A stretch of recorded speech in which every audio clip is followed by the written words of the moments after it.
حضرت خواجہ نظام الدین اولیاء رحمت اللہ علیہ بصغیر کے عظیم صوفی بزرگ چشتیہ سلسلے کے روشن چراغ اور عشق الہی کے بے مثال پیکر تھے۔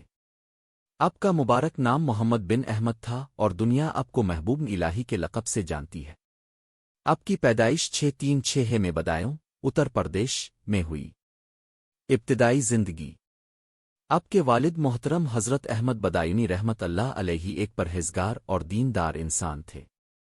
والد کے وصال کے بعد آپ کی والدہ نے نہایت صبر و استقلال کے ساتھ آپ کی پرورش کی۔ غربت کے باوجود کبھی شکو نہ کیا، بلکہ یہی فقر بعد میں حضرت نظام الدین اولیاء کے مزاج کا حصہ بن گیا۔ علم کی طلب حضرت نظام الدین اولیاء رحمت اللہ علیہ نے کم عمری میں ہی قرآن، حدیث، فقہ اور تفسیر میں مہارت حاصل کر لی۔ علم کے ساتھ ساتھ دل میں اللہ کی محبت ایسی راسخ ہو چکی تھی کہ دنیا کی چمک دمک بے معنی لگنے لگی۔ بیعت و خلافت اپنے حضرت بابا فرید الدین مسعود گنجی شکر رحمت اللہ علیہ کے دست مبارک پر بیعت کی۔ کئی سال سخت مجاہدات، فاقہ کشی اور خدمت کے مراحل طے کیے۔ آخرکار بابا فرد نے آپ کو خلافت عطا فرمائی اور فرمایا، نظام تو محبوب الہی ہے۔ یہی لقب پھر تاریخ میں امر ہو گیا۔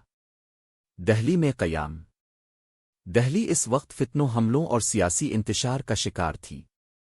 حضرت نظام الدین اولیاء نے دہلی کو اپنا مرکز بنایا اور محبت، اخلاص اور انسانیت کا پیغام عام کیا۔ امیر و غریب، بادشاہ و فقیر سب اب کے در پر حاضر ہوتے۔ بادشاہوں سے بے نیازی، اپنے ہمیشہ حکمرانوں سے دوری اختیار کی۔ سلطانوں کے تحائف قبول نہ کیے اور فرمایا، درویش کا دربار اللہ کا ہوتا ہے، بادشاہوں کا نہیں۔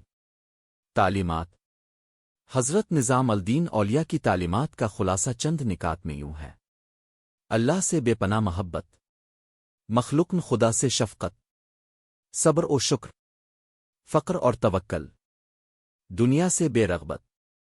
آپ فرمایا کرتے تھے، جو اللہ والوں سے محبت کرتا ہے، اللہ اس سے محبت کرتا ہے۔ امیر خسرو سے تعلق حضرت امیر خسرو رحمت اللہ علیہ اب کے خاص مرید اور محبوب شاگرد تھے۔ انہوں نے فرمایا، اگر قیامت میں پوچھا گیا کہ تو کیا لایا، میں کہوں گا نظام کے در کی خاک۔